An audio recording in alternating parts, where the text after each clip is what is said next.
level 1. Weapon builds should usually upgrade this ability first and take its overdrive.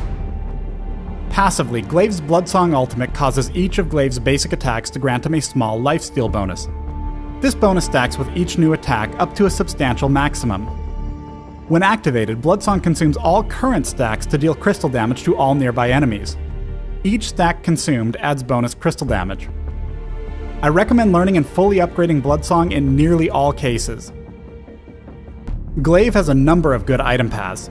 For serious sustained damage, consider weapon builds that incorporate Sorrow Blade, Tyrant's Monocle, and Tornado Trigger. These items interact well with his Hunt the Weak cleave, as well as the attack reset from Twisted Stroke.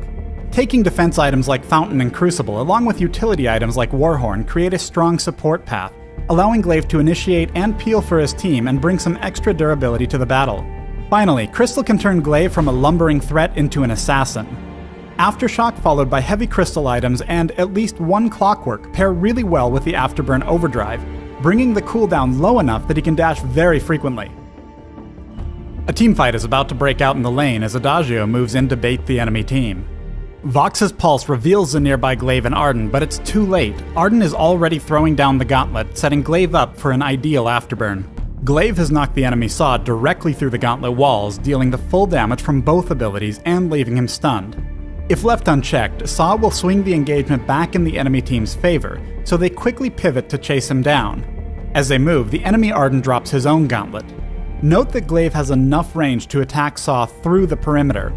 His unusually long melee attack range allows him to quickly re-engage on targets he's knocked back, and also helps for situations like these, where an opponent would otherwise be just barely out of reach.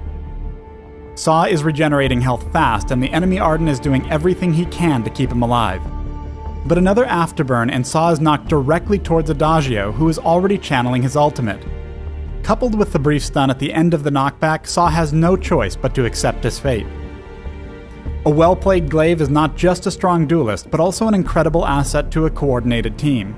Despite focusing his items on supporting his team rather than dealing more damage, Glaive has more than made up for it during this fight by forcing Saw to take the full effect of both Arden and Adagio's ultimates.